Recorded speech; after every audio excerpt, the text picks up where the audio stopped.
Rahmatullahi wabarakatuh. Alhamdulillah. Nahmaduhu wa nasta'inuhu wa nastaghfiruh. Wa na'udzu billahi min shururi anfusina wa min sayyiati a'malina. Man yahdihillahu fala mudilla lahu wa man yudlil fala hadiya lahu. أشهد أن لا إله إلا الله وحده لا شريك له وأشهد أن محمدا عبده ورسوله أما بعد. Muslimin dan muslimat yang dimuliakan, alhamdulillah kita menyambung semula Sahih Al-Bukhari yang menjadi kuliah bulanan kita di sini. Dan sebelum saya membaca hadis kali ini, saya juga mengingatkan diri saya dan tuan-tuan semua dengan sabda Nabi sallallahu alaihi wasallam yang juga diriwayatkan oleh Al-Imam Al-Bukhari di dalam sahihnya. Innallaha لا يقبض العلم انتزاعا ينتزعه من العباد ولكن يقبض العلم بقبض العلماء حتى إذا لم يبق عالما اتخذ الناس رؤساء أو رؤوسا جهالا فسئلوا فأفتوا بغير علم fadallu wa adallu. Maksudnya, sesungguhnya Allah Subhanahu wa ta'ala la yaqbidul ilm, tidak mengangkat ilmu, tidak mengambil ilmu, intiza'an yantazi'uhu minal ibad, dengan cara ia menarik ilmu itu daripada ibad, daripada hamba-hambanya. Maksudnya Allah tidak menghilangkan ilmu dengan cara ia memadamkan ilmu daripada dada para ulama. Jika wujud para ulama, akan direzekikan kepada mereka ingatan terhadap ilmu. Walaupun ada sebahagian mereka yang lupa, tetapi akan ada yang ingat terhadap ilmu. Maka pada zaman yang lepas, pada kurun-kurun yang puluhan kurun sebelum daripada ini, ataupun belasan kurun sebelum daripada kita, pada zaman kegemilangan ilmu, maka para ulama, terutamanya di dalam bidang hadis, direzekikan oleh Allah ingatan yang sangat ajaib, mengingati hadis-hadis Nabi sallallahu alaihi wasallam, mengingati para perawinya, mengingati juga mana rawi yang kuat dan mana rawi yang lemah, dapat memberikan kritikan yang baik bagi membezakan antara ucapan Rasul dengan ucapan yang bukan dari Rasul. Allah tidak menarik ilmu itu daripada mereka dengan dijadikan mereka hilang hadis, hilang Al-Quran, hilang athar daripada dada mereka. Namun Allah Subhanahu wa ta'ala kata Nabi, walakin yaqbidul ilm biqabdil ulama. Tetapi Allah Ta'ala mengangkat ilmu, menarik ilmu dengan ditariknya para ulama, yakni dengan dimatikan para ulama. Sehingga apabila hilangnya para ulama, hatta lam yubqi aliman ittakhadhan nasu ru'usan juhala, sehingga apabila tidak tinggal lagi orang alim, seorang alim, Allah Subhanahu wa ta'ala, maka manusia akan mengambil orang jahil sebagai pemimpin. Dan ternyata jago-jago ilmu yang pergi tidak sama dengan yang menggantinya. Mereka yang hilang di persada sejarah dan ilmu Walaupun datang selepas daripada itu orang yang diberikan, ditabalkan, disebut gelaran itu dan ini, tokoh itu dan tokoh ini,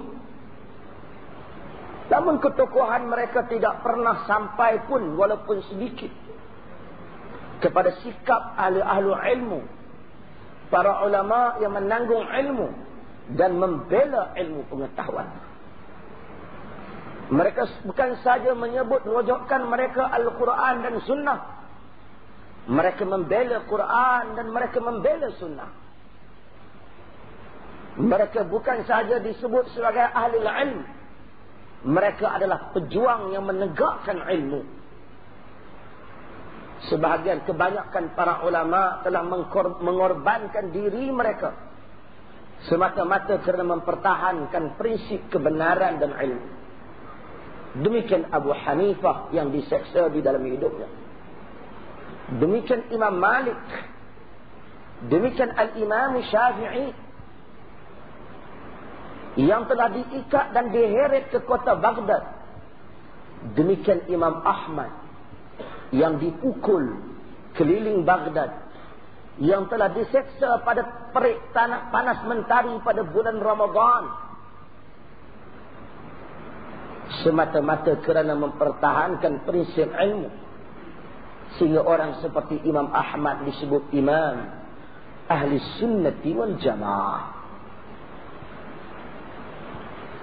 Mereka bercakap benar di hadapan rakyat dan pemerintah. Mereka bercakap benar terhadap orang yang kuat dan lemah. Mereka bercakap benar dalam keadaan untung dan rugi. Mereka bercakap benar di dalam keadaan senang dan payah.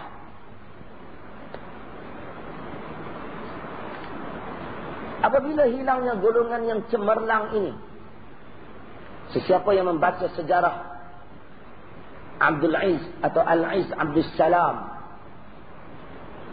dia akan melihat kehebatan bagaimana seorang ulama yang digelar sebagai Sultanul Ulama, Al-Aziz Abdul Salam, iaitu Izzuddin Abdul Salam, yang dia mengambil pemerintah zamannya dan menjual mereka di pasar.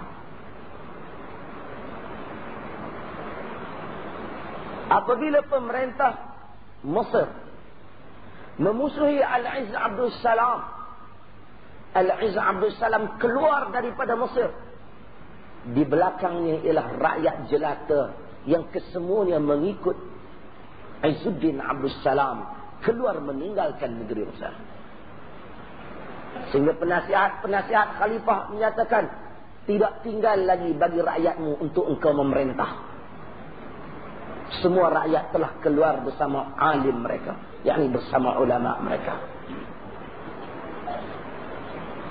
Kehebatan, keikhlasan.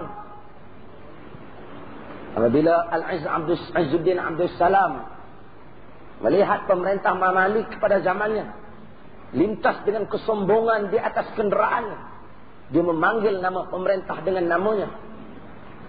Sehingga orang tu rasa, kenapa kau buat demikian? Nanti akan menimbulkan kemarahan pemerintah kepadamu. Katanya, aku ingin menghapuskan sifat takabur yang ada dalam hatinya. Mereka dihormati. Walaupun mereka tidak pernah berusaha menjatuhkan pemerintah dengan senjata, kerana itu dilarang oleh ahli sunnah. Tetapi mereka senantiasa menyampaikan nasihat yang benar, cakap yang benar. Orang-orang seperti Syekhul Islam Ibn Taimiyah rahimahullahu ta'ala, demikian benar ia berdiri di zaman pemerintah zamannya. Sehingga apabila dikatakan kepadanya, engkau ingin menjatuhkan pemerintah, kata Syekhul Islam, sesungguhnya kerajaanmu dan kerajaan mak bapakmu tidak berharga kepadaku, walaupun satu fils, satu sen yang ada di dalam poketku. Aku hanya menyampaikan nasihat yang benar.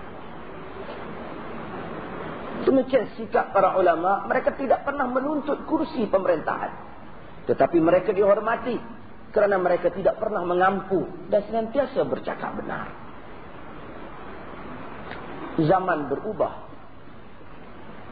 Apabila orang menuntut ilmu agama untuk kepentingan hartanya, lalu apabila ditanya orang ramai, ataupun orang-orang yang menuntut pengajian Islam, mengapa engkau belajar?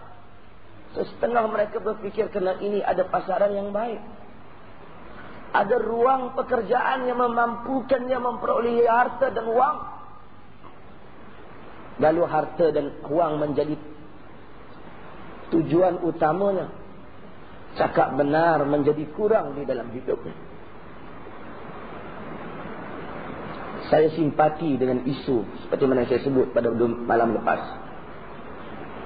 Apabila diserang habis-habisan pihak berkuasa yang cuba melakukan tindakan mencegah beberapa kesalahan yang dilakukan oleh artis tertentu dan juga orang tertentu. Tapi saya berfikir untuk diri saya sendiri, pun kalau saya tidak berfikir untuk dia, alangkah baiknya jika kita bercakap benar. Sesungguhnya kesalahan itu bukan saja bermula daripada dia masuk ke tempat itu, tetapi kesalahan itu bermula daripada mewujudkan tempat yang maksiat itu sendiri. Ketika pusat-pusat itu diwujudkan, kita diam. Kita tidak memberikan nasihat yang benar. Tiba-tiba kita hanya ingin bising kepada orang bawahan yang masuk. Maka kadang-kadang tindakan kita agak terlambat. Kita bukan memberikan kritikan untuk mengganggu suasana politik. Tapi ini adalah suatu pandangan yang mesti diambil kira. Bagaimana mungkin kita menghalang perkara yang kita sendiri mewujudkannya? Ketika anda tidak membantahnya, ataupun kadang-kadang kita sibuk membantah ustaz-ustaz lebih daripada membantah orang-orang yang pergi ke tempat itu, akhirnya kadang-kadang kita bermasalah. Sampai kita simpati, kita sokong juga menteri yang mempertahankan hal ini, supaya bahawasanya tindakan itu di dalam bidang kuasa mereka. Namun kita katakan sebenarnya kerja yang patut dibuat lebih besar daripada itu. Memberikan nasihat supaya pusat-pusat sedemikian tidak diwujudkan pada asasnya. Tuan-tuan yang pergi ke Bukit Bintang, tuan-tuan akan tahu pada waktu malam sebegini, apakah kita berada di dalam negara Muslim, ataupun kita kadang-kadang berada satu pusat yang mana arak dan seumpamanya diminum dengan cara yang terbuka. Ini suatu perkara yang kita mesti fikirkan dan mesti sampaikan nasihat ini dengan cara yang baik, bahwasanya perkara ini adalah mengundang kemungkaran yang akhirnya akan menghilangkan kita semua. Sehingga apabila hilangnya orang alim, kata Nabi, orang mengambil orang jahil. Lalu semua orang bercakap tentang agama. Sistem Islam mengulas apa saja kesempatan yang ada padanya untuk memukul mana-mana saja golongan agama. Saya tidak kata mesti tindakan itu betul ataupun salah. Tapi yang kita sebut ialah dia mencari benar-benar apa saja kesempatan supaya dapat dipukul apa saja tindakan yang berbau agama. Dan kita menasihatkan diri kita sendiri, tuan-tuan. Dan juga kita menasihatkan pihak-pihak yang lain. Sesungguhnya yang menjadi musuh kepada kita ialah orang yang tidak suka kepada Quran dan Sunnah. Sesungguhnya golongan agama yang mengajar di masjid, ia bukan musuh kita. Ketika anda kenal demikian, anda tahu tidak ada siapa yang membela anda. Yang akan membela ialah orang-orang yang bercakap dengan Quran dan Sunnah. Mereka lah yang akan mempertahankan. Jika anda menghilangkan mereka sebelum waktunya, anda kehilangan sahabat. Seperti mana anda mempunyai musuh yang banyak. Babu ahabbuddin ilallah. Bukan, sebelum tadi.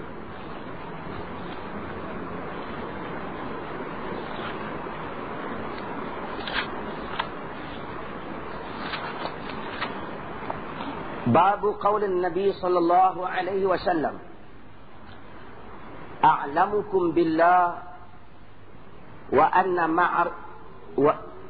a'lamukum billah wa anna al-ma'rifata fa'lul qalb. Liqauli Allah ta'ala, walakin yu'akhidhukum bima kasabat qulubukum. Bab qaul Nabi, perkataan Nabi sallallahu alaihi wasallam. Ana a'lamukum billah. Aku yang lebih mengetahui Allah di kalangan kamu. Wa annal ma'rifata fi'lul qalb. Sesungguhnya mengenali Allah itu ialah perbuatan hati, katanya. Para ulama kalam dahulu mereka berbincang. Para ulama yang pertama mereka semua sepakat bahawasanya kerja yang pertama ialah seseorang mesti mengenali Allah Subhanahu wa taala.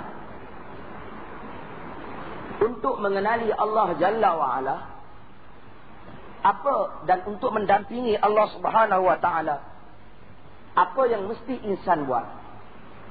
Di sini ada perbezaan di antara setengah ulama kalam dengan para ulama yang melihat adanya beberapa teori di dalam ilmu kalam itu kurang tepat. Antaranya mereka menyatakan kerja pertama kita ialah memerhatikan an-nazar.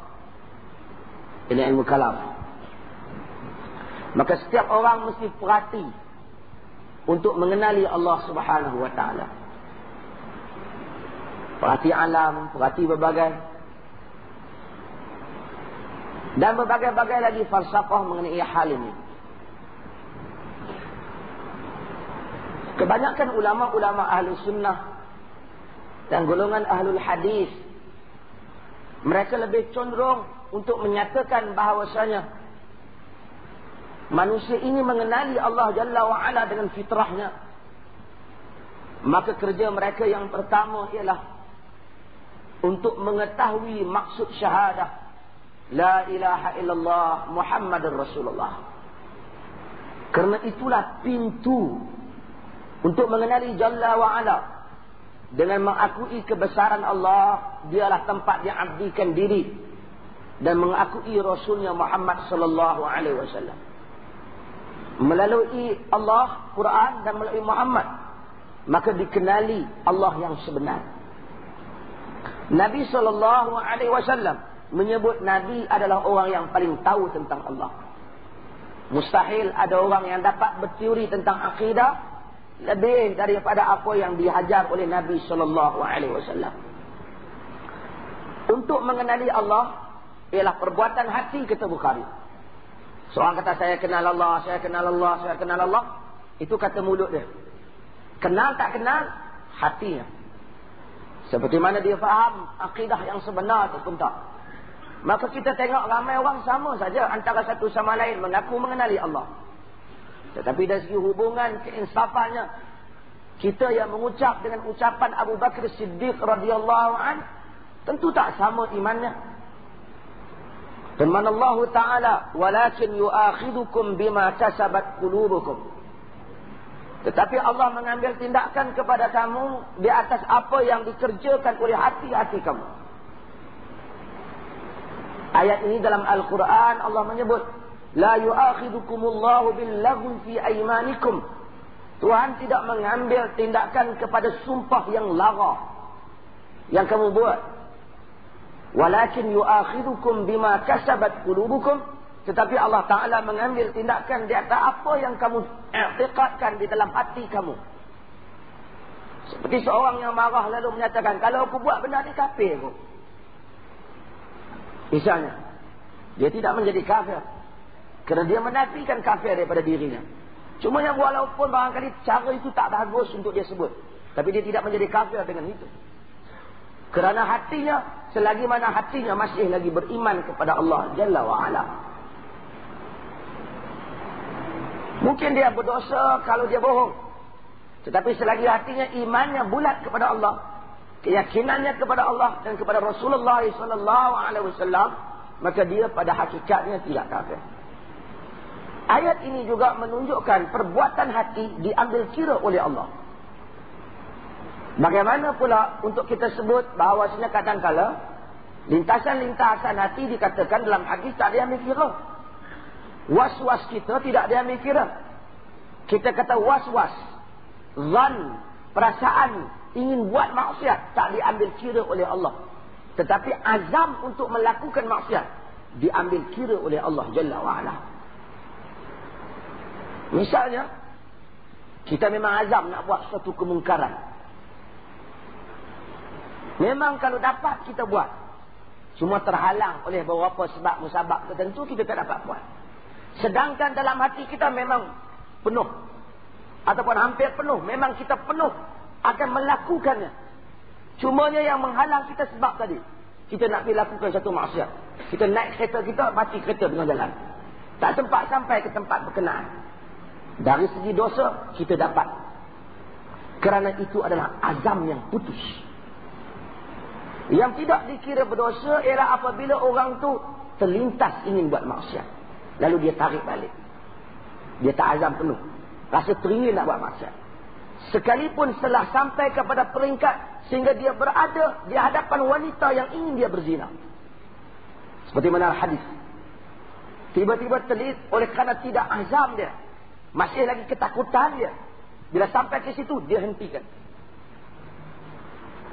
Maka dia diampuni oleh Allah Jalla wa'ala. Dia akan selamat. Ataupun seorang yang terfikir, kalau ada peluang aku nak buat. Tetapi tak penuh. Takut masih sama banyak dengan dia. Tak patut aku ni, astagfirullahaladzim. Dia tidak dikira berdosa. Itu lintasan was-was di dalam hati.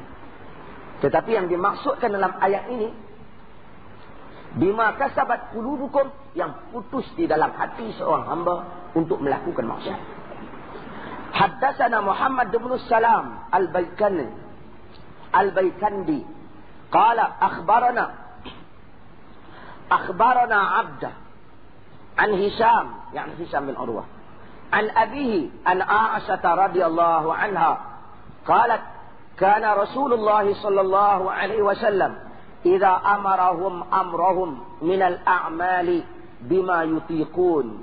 Idza amarahum min al-a'mali bima yutiqun. Qalu inna lasna ka hay'atika ya Rasulullah. Inna Allah qad ghafara laka ma taqaddama min dhanbika wa ma ta'akhkhar. Fayaghdabu hatta yu'rafa al-ghadabu fi wajhihi.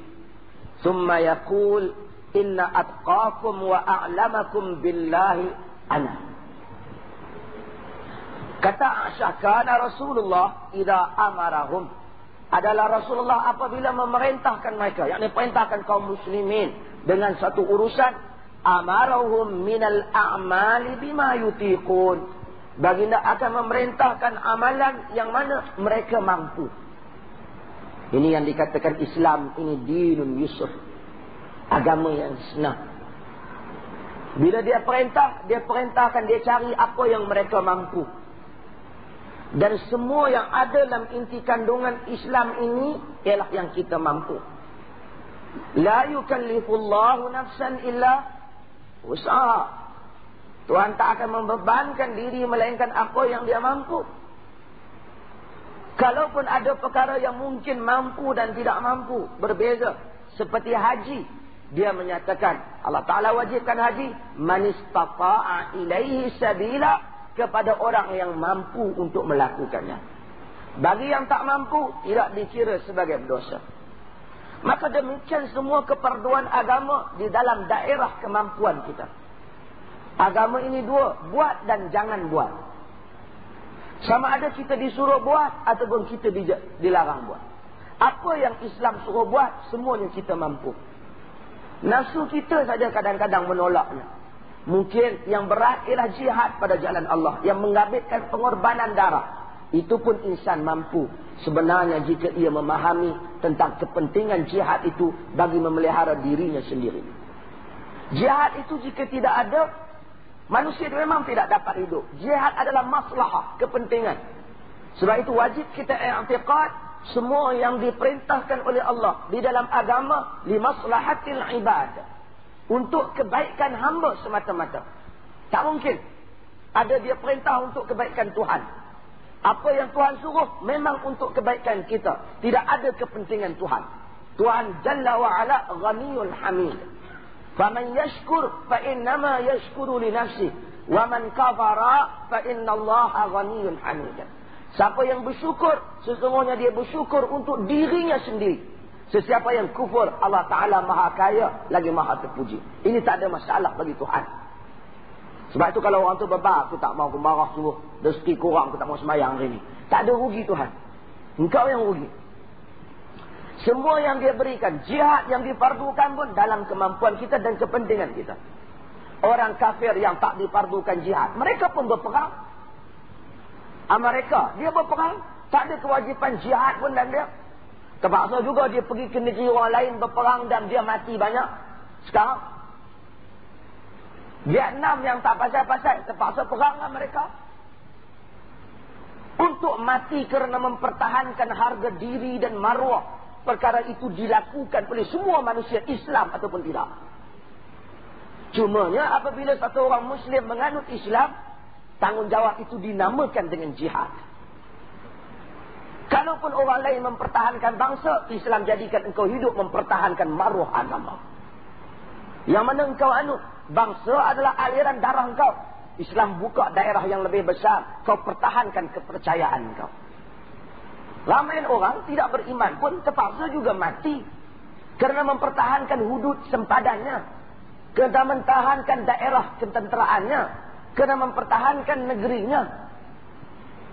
Cumanya Islam memfardukan jihad. Jihad itulah barangkali orang anggap paling berat urusannya dalam agama. Sebenarnya dia lupa, kalau dia tak terlibat dengan Islam pun, dia mungkin terpaksa melakukan benda yang sama. Cuma matinya sia-sia. Bila dia terlibat dengan agama, dia terpaksa melakukan hal itu, matinya syahid. Itu satu hal. Yang lain, Islam fardukan benda yang manusia mampu. Orang yang bermusafir dibenarkan kepada kita untuk melakukan qasar dan jamak. Semua benda yang kita mampu. Pun ada orang Malaysia sampai pergi ke haji, tak mau qasar-qasar dia. Tak mau jamak-jamak dia. Dia kata apa? Kita dah senang dah. Kata Nabi Muhammad tanya, kita dah senang. Kan Nabi kata sadaqatun tasaddaqallahu alaikum faqbalu sadaqatan. Sedekah yang Allah sedekahkan untuk kamu, terima ke? Sedekahnya. Syekhul Islam Ibn Taymiyah rahimahullahu ta'ala menganggap bahawasanya menyanggahi sunnah seseorang yang bermusafir tetapi tidak mengqasarkan salat. Kerana tak pernah diriwayatkan daripada Nabi, melainkan ketika musafir mengqasarkan salat. Dia memerintahkan perkara yang kita mampu.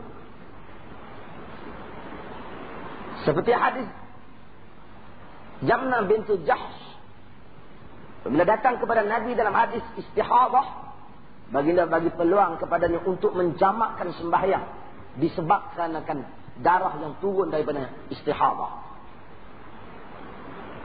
Memudahkan dia an tuakhiri dhah wa an tuajjili 'asr.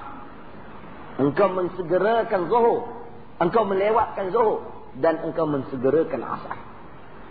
Jamak salat bagi orang yang sakit. Kita kadang-kadang tak mau ambil peruntukan tu. Tak apalah, aku sihat besok, aku pergi semayang lah. 2 bulan tak semayang, duduk hospital. Ramai orang, saya selalu sebut hal ni, masa segar nak ada semayang, alhamdulillah. Masa dah dia tua hampir kepada umur dia, kita tak tahu. Masa itulah dia tinggal semayang. Betul, masa tu dia sedang menuju kepada Allah barangkali. Mati dia dalam keadaan tak semayang. Semayang lama. Tak laratlah, dia kata 5 kali nak bangun. Kita ambil uduk, kalau tak mampu orang lain tolongkan. Kemudian semayang zuhur dan asar jamak. Semayang maghrib dan isyak. Tak maulah, aku tak biasa buat macam tu. Tak semayang langsung tak apa. Kadang-kadang perkara itu boleh, dibolehkan oleh syarak. Nabi memudahkan. Dan banyak lagi kemudahan yang dibenarkan oleh syarak. Dan sebenarnya macam saya sebut pada tuan-tuan, kalau disenaraikan perkara yang Tuhan haram, sikit disenaraikan perkara yang Tuhan halalkan, terlalu banyak dan tak boleh nak kira. Agama ni senang sebenarnya. Contoh yang datang ada tak pakai kopiah, ada pakai seluar, ada pakai apa. Agama luas dalam hal ni. Tak pernah kata siapa nak kuat Islam mesti pakai serban. Agama luas dalam hal ni. Kita bukan satu agama, sebab tu mana-mana saja gerakan yang cuba menjadikan manusia ini satu corak saja gagal kerana dia menyanggahi gerakan agama. Semua geng aku kena pakai jubah hijau, serban jenis apa, dia akan gagal. Kau menyanggahi fitrah agama. Agama itu ada keberbagaian. Yang penting jangan menyanggahi prinsip asas Islam itu.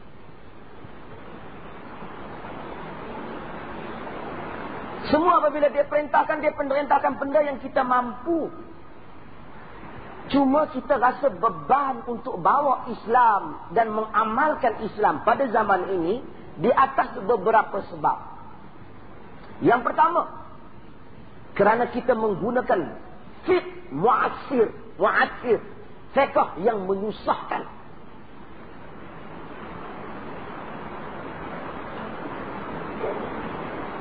Bukan muyassir, fiqh yang memudahkan. Sedangkan Nabi ma khuyira bainal amrayn illa ikhtara aisarahuma, tidak diberi pilih dua benda melainkan pilih yang senang. Kita pilih yang susah. Bulan Ramadan tersedut sedikit, batal. Tanya aja memang batal. Ustaz batal. Saya terberlaku macam ni ustaz dalam sembahyang, batal. Kira fiqh membatalkan. Pergi tawaf sikit, renjak sikit, oh tak sah tu, kena pusing balik unduk 3-4 tapak. Dia gunakan fiqh yang susah, sedangkan Nabi menggunakan fiqh yang mudah. Titik air bulan Ramadan, mata masuk abu, oh tak boleh, batal boleh. Telinga masuk binatang pukul 8 pagi, ada kata macam mana ustaz, boleh tak masukkan kapas ni, kena apa benda ni, sakit telinga. Oh tak boleh, kau kena tunggu lagi sampai pukul 7.30 buka puasa lagi. Dia nak pegang telinga pergi jabat. Gunakan fiqh yang susah, kecenderungan yang tidak baik, tidak memenuhi fitrah fiqh Islam. Itu satu sebab. Sebab yang kedua ialah kita mewujudkan environment yang bercanggah dengan syarak terlalu banyak. Lalu akhirnya kita yang sempit hidup. Hutang piutang dibenarkan dalam Islam, tapi kita wujudkan sistem riba. Lalu orang jadi tersak. Menikmati hiburan dengan kadar-kadar yang diizinkan oleh syarak, banyak diizinkan. Nak pergi ke pantai, duduk, semua diizinkan syarak. Tapi kita wujudkan pantai, telanjang bogey sana sini. Susah kita nak pergi. Kita wujudkan benda yang haram tu bagaimana, akhirnya asalnya haram itu sikit, tapi kita jadikan dia di dalam berbagai-bagai wajah. Sehingga hidup kita menjadi sempit. Lalu pengamal-pengamal agama merasakan sukarnya ingin diamalkan agamanya. Yang ketiga, selain daripada para fuqaha yang pertama tadi, ialah golongan agama yang berpahaman jumud terhadap agama, yang tak diajar oleh agama. Misalnya, setengah orang dia mewajibkan orang pakai kopiah kalau nak amalkan Islam. Islam tak pernah wajibkan. Kalau betul-betul nak pegang Islam, kalau nak sembahyang balik Mekah, apa ni jubah pun tak nak pakai. Diwujudkan benda yang sukar, yang tak pernah agama pardukan. Tak pernah ada dalam ketetapan syarak. Kalau dah balik Mekah, serban pun tak reti ikat, tak payah pergi Mekah balik tak. Sampai begitu, apa kaitan Mekah dengan ikat serban? Abu Jahal duduk di Mekah juga. Dan boleh juga pakai serban, lebih baik daripada kita. Tidak ada kaitan dengan itu. Nak pakai serban silakan, ahlan wa sahlan. Tak ada masalah. Tapi kekuatan agama bukan bergantung pada serban. Banyak tarekat-tarekat besar, besar serbannya, besar juga sesat. Serban boleh dia pakai, tak ada masalah. Tapi ia bukan satu kewajipan yang mesti ditekankan. Ini saya sebut pada 2 malam lepas. Di Perlis, tarekat bergabung dengan Nabi Musa. Roh Nabi Musa masuk ke dalam dia. Oh, hebat dah. 7 orang wanita kononnya telah dirogol oleh dia kerana ketika itu Tok Syekh Nabi Musa masuk dalam dia. Roh Nabi Musa masuk, perempuan ni pun masuk, dia seorang-seorang dia bantai. Dia kata bukan aku buat, Nabi Musa buat. Punya bahalul macam tu pun ada orang ikut juga.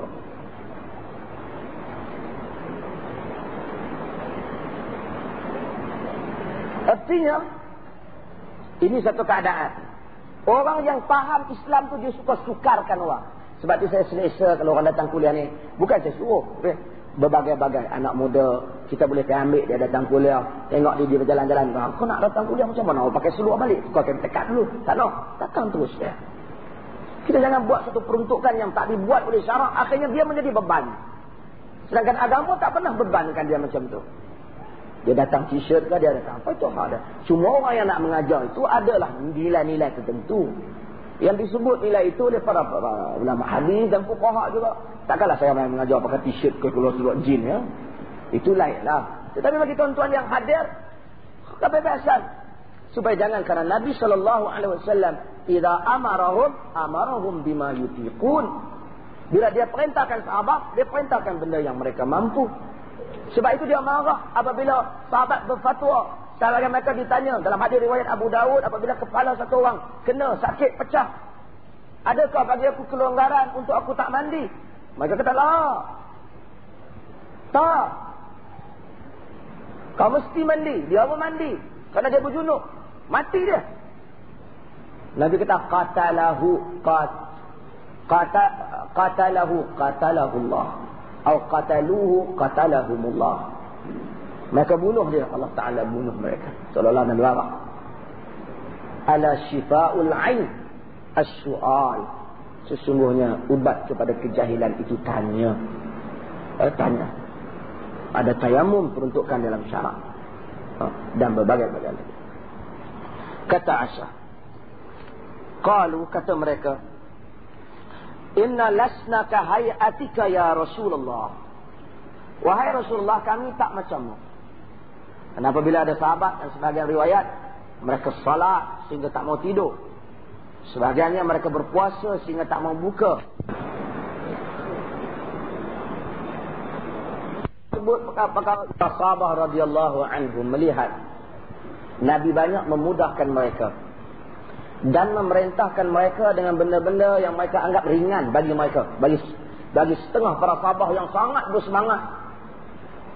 Mereka kata kepada Nabi, inna lasnaka hayatika ya Rasulullah, inna Allah qad ghafara laka ma taqaddama min dhanbika wa ma ta'akhkhar. Sesungguhnya kami tak sama macam engkau wahai Rasulullah. Keadaan kami tak sama dengan keadaan engkau wahai Rasulullah. Sesungguhnya Allah telah mengampunkan apa yang terdahulu daripada dosamu dan apa yang terakhir. Apa yang dahulu dan apa yang kemudian. Setengah sahabat itu, bila mereka tengok Rasulullah, tak apalah Rasulullah, kita ni yang biasa ni kena buat lebih lagi. Ni ada berapa keadaan?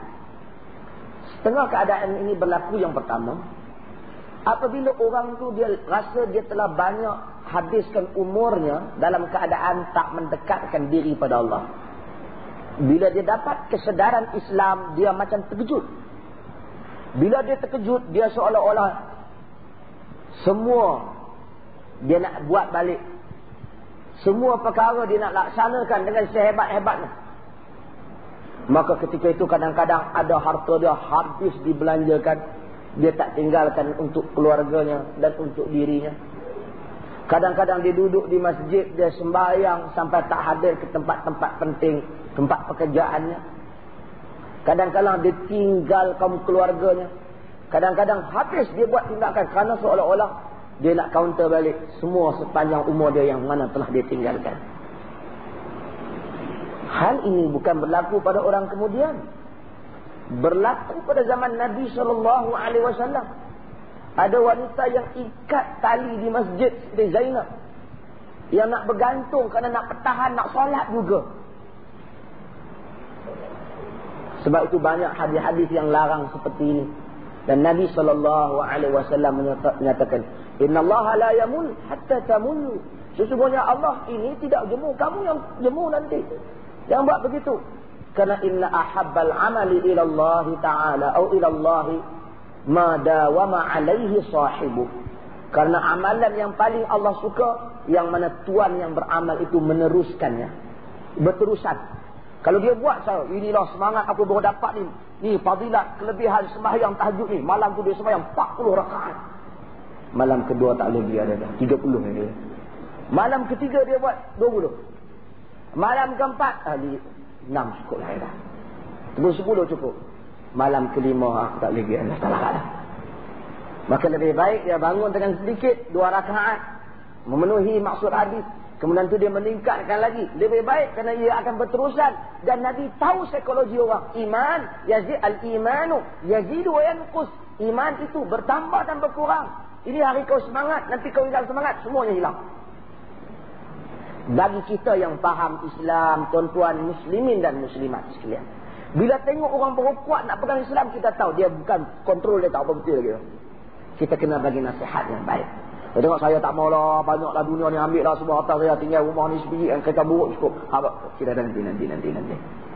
Enta nak gambar berapa? Enta infak banyak ni, yang enta tinggal lagi, kerana enta lama panjang lagi nak infak, enta pun lama lagi nak hidup. Kena akhirnya dia terkejut, kenapa hari itu aku pergi derma apa habis, tak tahu. Dia akan menyalahkan perbuatan infak. Maka Nabi SAW selalu menasihatkan sahabat, jangan buat satu tindakan yang mana kau akan jadi sekat jalan. Dan ramai orang begitu, tuan-tuan, mutasaqifun, sehingga disebut sebagai mutasaqifun. Orang yang gugur di pertengahan jalan. Masa awal semangat, aku nak bela Islam. Tengok 2 tahun kemudian, tak maulah, tak larat. Sebab tu tuan-tuan, bila orang yang begitu semangat, al-munbatta la ardun qata' wala zahran abqa. Orang yang kelang kabut, tak ada bumi yang dia langkah pergi dan tak ada tempat yang dia duduk tetap. Jangan. Maka kita yang lama, yang bukan maksudnya kita yang dah mula faham Islam ni, kita kena bimbing. Bila yang datang baru, okey, baguslah tu. Silakan. Kita kata nangis. Kita bimbing dia agar dia terurus dalam kepahaman dia kepada Islam. Dan ini berlaku pada peringkat awal semangat Islam apa dulu, ada yang buang TV dalam sungai. Ada yang buang macam-macam. Pun sekarang dah tak buang dan dapat berbagai tokoh pula. Artinya, perbuatan-perbuatan seperti ini hendaklah dikawal. Rasulullah SAW kawal para sahabat. Sebagian sahabat semangat. Sampai mereka nak puasa hari-hari, Nabi bagi. Mampu lagi kata dia, mampu lagi. Sehingga akhirnya Nabi bagi puasa Daud. Sehari buka, sehari puasa. Sehari buka, sehari puasa. Dan ini dilakukan. Sebab itu Salman Al-Farisi, apabila pergi ke rumah Abu Darda, dia tengok keadaan isteri Abu Darda yang selekeh. Kenapa ni? Dia kata, inna akhaka Abu Darda la hajata lahu li hadhihi dunya. Abu Darda ni tak ada hajat lah dunia ni. Dia kata, tak nak lah dia kata. Aku pun tak mau. Sehingga bila Salman duduk di rumah Abu Darda, Salman ajar dia, bila nak makan, aku tak mau makan, aku kena makan sekali. Dia kata, masuk, kau tidurlah, aku nak pergi solat, aku tak mau masuk tidur, kau nak pasti kau masuk tidur. Sebenarnya, bila bangun tengah malam, baru dia bangun, ini waktu kita boleh solat. So, jangan sepanjang malam solat, kau tinggalkan isteri kau. Kemudian dia meriwayatkan daripada Nabi SAW, Inna li rabbika alaika haqqa, wa li nafsika alaika haqqa, wa li ahlika alaika haqqa, fa'ti kulli dhi haqqin haqqahu. Fa'ti kulli dhi haqqin haqqahu. Sesungguhnya bagi diri Tuhanmu itu ada hak yang mesti kau tunaikan. Bagi dirimu ada hak tanggungjawab yang mesti kau tunaikan. Dan bagi isterimu, kaum keluargamu ada hak yang mesti kau tunaikan. Berikanlah kepada setiap yang berhak, itu haknya. Cantik Islam. Saya teringat Syekh Muhammad Saleh Ibn Utsaimin ketika dia memberi kuliah kepada kita, dia menyatakan bahawasanya jika seseorang yang berada di tempat lapang, hujan turun, lalu dia lari untuk sembunyikan dirinya agar tak terkena hujan dan terkena penyakit, ataupun panas yang terik, dia cari tempat berlindung agar dia tidak sakit tubuhnya, demikian dia telah memperoleh pahala kerana menunaikan hak untuk dirinya. Kata yang berikutnya, di mereka sebut, oleh kerana Nabi ini diampunkan, maka mereka nak buat lebih daripada yang Nabi. Dan sebahagian kita pun ada begitu. Macam mana kita nak tiru Nabi? Nabi dia lebih dah, kita kena buat lebih pada tu lagi. Dia nak lebih pada Nabi. Kata dia, فَيَغْضَبُ حَتَّى يُعْرَفَ الْغَضَبُ فِي وَجْهِهِ. Maka baginda marah sehingga dampak marah baginda pada wajah. Dua-dua dia marah.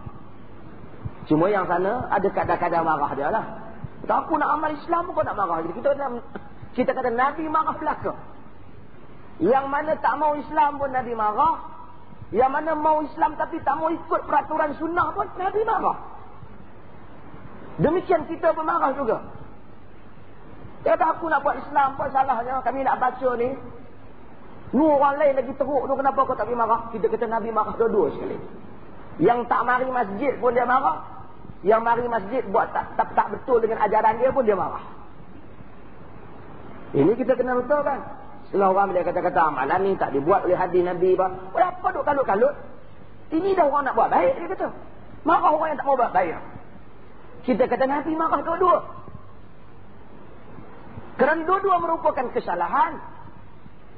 Dan Abdullah ibn Mas'ud mengingatkan kita sesungguhnya sedikit yang bersama sunnah itu lebih baik daripada banyak yang di dalamnya bid'ah. Ini kena ingat. Dia sedikit tapi sama dengan Nabi. Banyak amalan, semua tak ada dalam contoh Nabi. Dia sendiri produk. Jadi kena jaga. Nabi SAW marah kepada mereka sehingga nampak pada wajahnya perasaan marah itu. Dan ternyata hadis ini menunjukkan boleh juga kita marah kepada orang. Tapi Nabi marah dengan nasihat lah, tak ada terajang di siapa orang. Dia marah dengan marah yang menunjukkan bahawasanya kita tak setuju dengan cara mukhalafatus sunnah, menyanggahi sunnah itu. Tak setuju.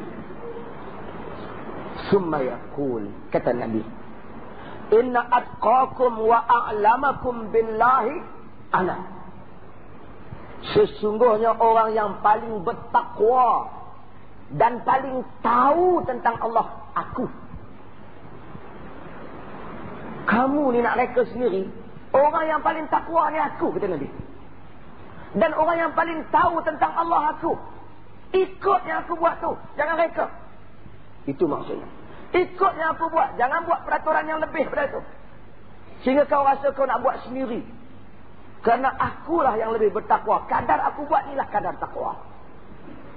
Cara aku buat inilah cara mengenali Allah. Kerana mengabdikan diri kepada Allah itu bukan saja tunduk beribadat, membanyakkan ibadah kepadanya, tetapi takwa itu bermaksud tunduk dan patuh kepada Allah itu juga menurut cara yang dikehendaki olehnya. Bukan saja buat amalan tu, tapi amalan itu dibuat menurut cara yang dia mahu. Itu juga patuh. Sama saya buat contoh pada tuan-tuan. Kita suruh kawan kita cat rumah kita. Dia cat. Dia kata aku dah buatkan cat. Tapi dia cat dengan cat yang bukan warna kita pilih. Kita tak setuju dengan dia. Kerana tanda kau buat kerja aku bukan saja kau buat kerja tu. Kau buat kerja itu berdasarkan peraturan yang aku bagi.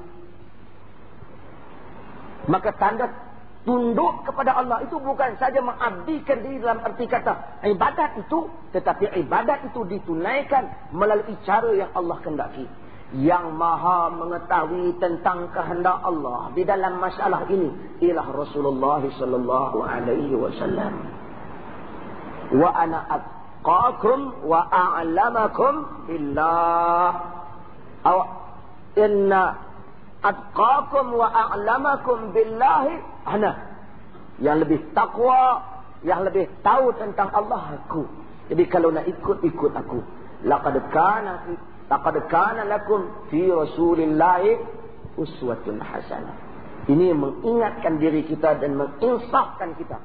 Supaya jangan kadang-kadang kita kata tak boleh buat syekh, yang ni Nabi dia tak buat. Nabi tak apalah, dia Nabi. Kita nak buat benda lebih baik. Ini bahaya. Seakan-akan dia dapat buat sesuatu yang lebih baik daripada Nabi sallallahu alaihi wasallam. Tidak ada siapa yang mengenali Allah dan lebih takwa kepada Allah daripada Nabi sallallahu alaihi wasallam. Hadis ini juga menurut Al-Hafiz Ibn Hajar Al-Asqalani bahawasanya menjadi dalil bahawa seseorang boleh menyebut tentang kelebihan dirinya jika sekiranya itu dapat menyebabkan menginsafkan orang lain. Mari satu orang dia tak tahu apa. Kita belajar banyak. Dia kata aku ni mengaji banyak dah. Aku tak pernah dengar macam yang kau kata ni. Kalaulah benar mana kita nak kata tu, nak bagi dia faham, bukan kena takabur. Kalau niat kita nak memahamkan dia. Aku dah tanya ramai dah, tak ada siapa yang buat macam kau. Misalnya kalau betul lah. Kalau benar yang kita, kalau kita confirm ia betul, kita boleh kata demikian. Nabi SAW menyebut hal ini, maka baginda menyebut bukan kerana takabur, tetapi untuk mengingatkan hakikat diri mereka supaya mereka tidak menyanggahi sunnah baginda sallallahu alaihi wasallam. Wallahu taala. Saya buka soalan. Dan orang yang melalui di hadapannya bukan saya boleh. Memang itu yang diajar di dalam sunnah Nabi sallallahu alaihi wasallam, hadis yang diriwayatkan oleh Abu Hurairah radhiyallahu anhu. Dia lalu kita halang dia. Duk lalu juga kita halang dia lalu juga. Kita tolak. Nabi kata fa innahu syaitan. Syaitan dia. Kadang-kadang kita tengoklah, bukan kita faham kau ni memang syaitan. Nantilah mungkin dia tak perasan, jadi kita halang dia. Setengah orang dia tak perasan, dia tak mengaji pula. Kita halang dia salam kita.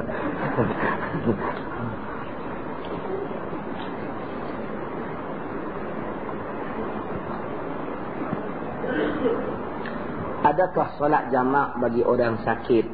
Jamak dalam satu waktu ataupun sekadar melambatkan solat pertama dan mempercepatkan solat yang kedua, zuhur dan asar. Ini disebut oleh sebahagian para fuqaha. Mereka katakan hadis bintu Jahsh itu bermaksud jamak suri, iaitu menjamakkan dalam erti kata melewatkan zuhur dan mencepatkan asar, sehingga dia hanya dengan satu wudu. Namun wallahu ta'ala alam, kalau itulah yang dimaksudkan dalam hadis, tidak juga memenuhi maksud untuk meringankan bebanan, kerana dia terpaksa terikat dengan satu waktu tertentu. Namun para fuqaha menyebut bahawasanya selain daripada pendapat itu, ulama-ulama hadis mereka menyebut jamak itu jamak yang sebenar. Cumanya dia hanya boleh jamak, iaitu jamak pada waktu pertama ataupun pada waktu kedua, tidak menjadi masalah. Kerana ada hadis-hadis lain dalam Muwatta yang menyokong Nabi jamak tidak kerana musafir. Dengan itu boleh seseorang menunaikan jamak, salat jamak. Dan tidak juga kerana hujan baginda jamak. Dan ada jamak kerana hujan.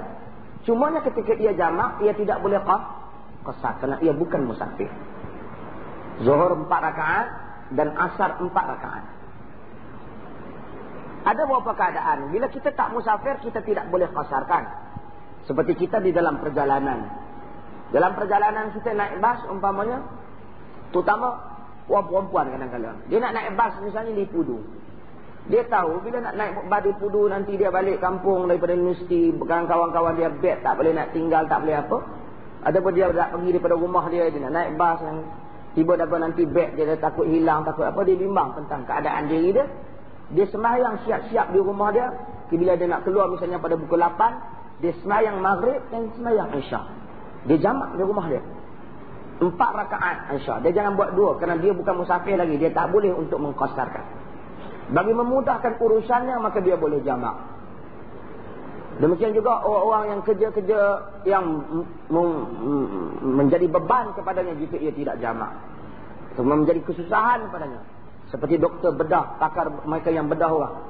Tak boleh tengah-tengah bedah tunggu sekejap, aku pergi sembahyang apa teruskan lah benda ni. Mati orang tu. Demikian juga orang yang jaga mesin-mesin yang besar yang orang lain tak boleh ambil tempat dia. Kalau ambil maka akan berlaku perkara-perkara yang berbahaya untuk orang di bawahnya. Juga diizinkan. Dr. Yusuf Al-Qaradawi dalam fatwanya menyebut contoh polis yang menjaga trafik. Kalau dia tinggalkan itu, semua kereta berlanggar dan urusan orang ramai jadi masalah. Dia diizinkan untuk jamak, kata Qaradawi. Demikian lagi Islam itu lah. Tapi dia tidak boleh qasar, tak boleh. Demikian kita dalam perjalanan daripada suatu tempat, kita tak ada ruang untuk singgah. Sampai ke rumah kita, kita belum lagi sembahyang zuhur. Sekarang dah waktu asar. Tadi kita nak jamak takhir, tiba-tiba dah sampai dah rumah kita. Kita masih lagi boleh jamak, tapi oleh kerana musafir telah tamat, kita tidak boleh qasar.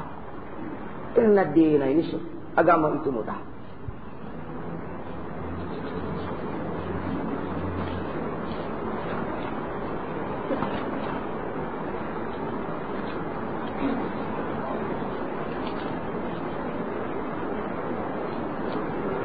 Baru-baru ini pengikut tarekat Naqsyabandiyah Syekh Hisham Qabbani telah mendakwa bahawa salah seorang pemimpin utama mereka di Malaysia berketurunan raja adalah keturunan Iskandar Zulkarnain dan akan menjadi pembantu Mahdi, Imam Mahdi di akhir zaman kelak. Apa pandangan Islam dah? Tuan-tuan tarekat ni biar apilah dia dakwa apa pun, memang kerja dia. Bab nak jadi Imam Mahdi ni pakat ramai berebut jawatan ni, heran sungguh. Sampai Iskandar Zulkarnain tu, keturunan dia pun orang lain pun tak tahu dah. Dia boleh pergi sambung dengan raja mana. Tinggal Raja Gopal pun 2-3 hari nanti boleh jadi keturunan Iskandar Zulkarnain juga. Main dengan tarekat ni. Orang Islam duk fikir masalah ni dia timbulkan. Tuan-tuan kajilah semua ajaran sesat, sama ada mereka nak marah ataupun tidak. Kebanyakannya ada kaitan dengan kegiatan kerohanian tarekat. Jarang yang sesat sendiri. Mesti ada syekh tarekat mana yang dipitangkut dia sesat lah. Qabbani ni ikut dia lah. Dia duduk Amerika dengan. Dia pergi Singapura, dia buat fatwa-fatwa yang menyusahkan umat Islam Singapura, menyenangkan kerajaan Singapura. Kelebihan mereka, kebanyakan orang tarekat ni yang kita tak ada, bak mengampu cukup balai. Bukan saya marah sangat, mengampu pun, tapi mengampu pada-pada lah. Menyusahkan orang Islam dengan fatwa-fatwa dia, keluar benda-benda yang bukan-bukan. Bukan hebat pun kadang-kadang kalau kita dengar dari segi ilmu, tapi serban dia, jubah dia menjadikan keadaan mengkagumkan. Semua pakat salam. Saya tengok tak sebut salah satu tarekat yang datang di Pulau Pinang daripada luar negara. Serban dia semua yang salam cium tangan dia. Gambar dia semua gantung di rumah, bubuh dalam dompet. Dulu gambar makwa dia duduk atas, gambar syekh duduk atas, makwa turun bawah. Hebatlah. Tapi tengok bini isteri dia mai, dia sebagai syekh tarekat bini pun tak ada tudung apa. Ikut juga. Salah seorang daripada ketua tarekat Baghdad, malah nak sebut daerah dia, duduk di negeri dia tu, pak dia tu ketua tarekat ni. Anak dia ni tak tarekat apa, duk tarik ikat ni tak. Kira anak dia karut lah. Pak dia pun ni, mana nak buat dengan anak gue? Ni kalau duduk sini lagi kacau, jatuh aku punya standard. Buat merapu yang bukan-bukan. Hantar pergi Pakistan. Pakistan ni ekstrim. Kalau kena geng-geng tarekat ni, yang ekstrim juga ekstrim. Tambah benua India pun semua. Sampai ke sana, mula dia buat huha-huha dia. Lama-lama orang tahu kata dia ni keturunan Tok Syekh tarekat hak dulu. Punyalah tabal dia yang mat. Dia pun terkejut. Terpaksa pakai jubah. Kenapa pakai ni? Dia kaki merapu. Dia pergi, mereka semua dah mahir dah tarekat ayah dia no. Dia tak tahu apa, dia memang duk merapu. Lepas tu dia tunggu majlis. Lebihnya dia orang Arab, dia boleh harap lah. Mereka tadi kata, Syekh mulakan cakap, tak boleh, aku makam dah lebih dah hampa buat, aku tunggu tengok. Dia tunggu tengok, mereka buat lah kali, dia baca doa apa, mereka faham tak faham punya hal, dia jadi kaya raya. Dia mati si kabut ni, kubur dah mereka buat dengan emas. Saya nak cerita yang tu. Syekh Abdul Qadir Jailani ni setahu kita satu. Kubur dia banyak. Setiap kampung kat Baghdad tu barangkali pakat mengaku kubur Syekh Abdul Qadir Jailani. Kalau taksub tuan-tuan, apa pun tak boleh kira. Ni hari Ashura, Al-Husain bin Ali radhiyallahu anhuma.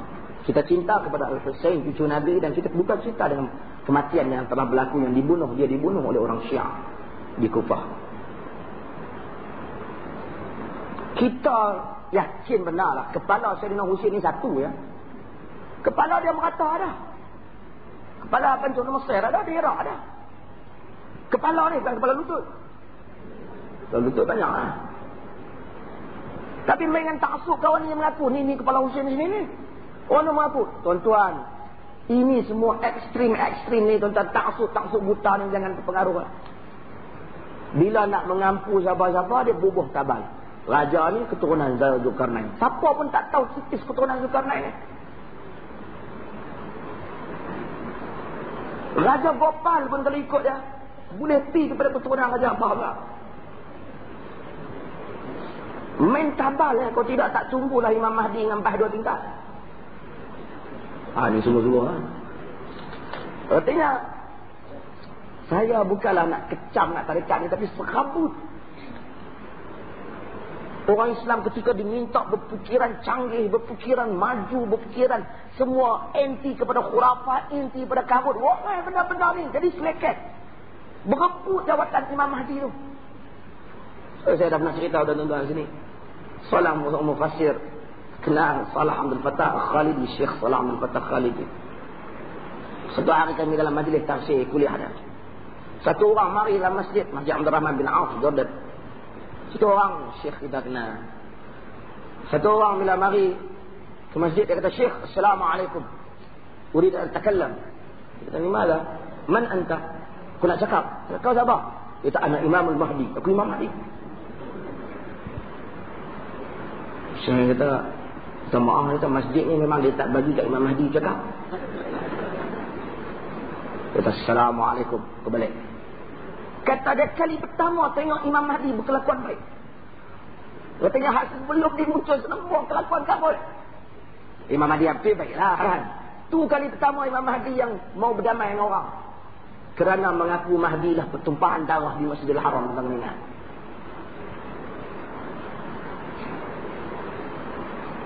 Melayu pun pergi berebut mengaku Bani Tamim punya nak jadi pemuda Imam Mahdi. Tak cukup dengan kicap Tamim. Pemuda Bani Tamim. Dan ini semua saya bukan benda ni tuan-tuan. Tak sahlah. Selekeh soalan-soalan ni pun. Baguslah dia tanya, ingat yang kita. Tapi kita ni, orang Melayu ni suka sangat. Tu dia sebut tarikat hati mengaku Imam apa? Dengan Nabi. Tuan-tuan fikirlah.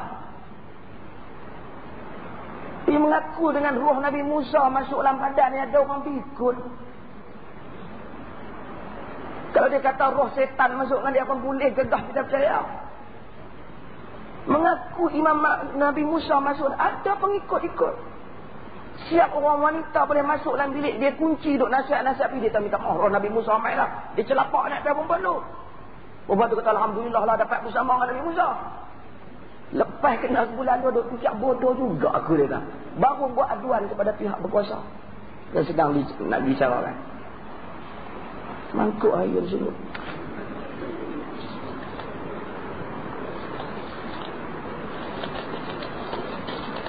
Jawab.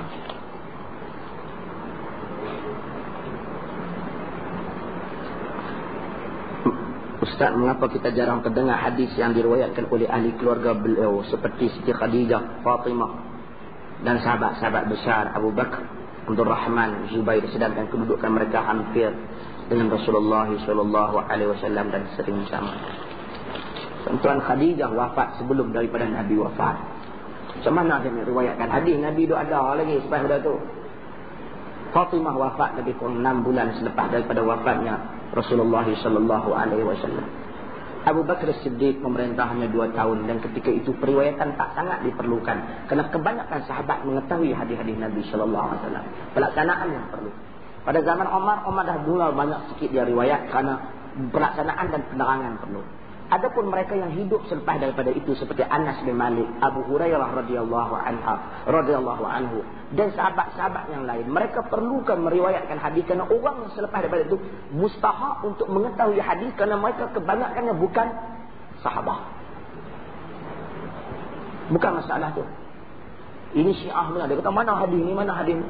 Adapun hadis Ali memang kurang periwayatannya. Lebih kurang sekitar saya ingat lebih kurang 40 periwayatan daripada Ali bin Abi Talib. Namun begitu bukan berpunca ahli sunnah menolak riwayat Ali. Tetapi disebabkan oleh kerana Ali ni satu watak yang telah dimainkan oleh orang Syiah sehingga menakutkan ulama-ulama hadis terhadap riwayatnya. Kerana banyak sangat campur tangan yang bukan-bukan dalam periwayatan. Pun begitu mungkin Ali terlibat sebahagiannya dia riwayat, sebahagiannya dia tidak riwayat. Kerana riwayat ini bergantung kepada jalan periwayatan. Bila banyak yang riwayat daripada Ali itu, mungkin Ali sendiri cakap banyak tentang hadis Nabi. Tapi yang ambil daripada Ali itu okey. Kemudian yang ambil kemudian banyak ditumpuk oleh orang Syiah. Bila orang Syiah duduk dalam rawi itu, mereka ini kaki pembohong, maka mereka tokok tambah, maka hadis yang asal pun, maka yang diriwayatkan oleh Ali ditolak. Bukan maksud hadis-hadis Nabi telah hilang. Kemungkinan apa yang diriwayatkan oleh Ali masih ada, tapi datang melalui sahabat yang lain, Anas dan seumpamanya. Hadis itu masih ada. Kerana bukan saja Ali yang mendengar daripada Nabi SAW. Ali sendiri menyebut, riwayat yang diriwayatkan oleh Imam Ahmad, tidak ada riwayat wasiat khusus Nabi kepada dia, melainkan apa yang diwasiatkan kepada kaum muslimin sahaja.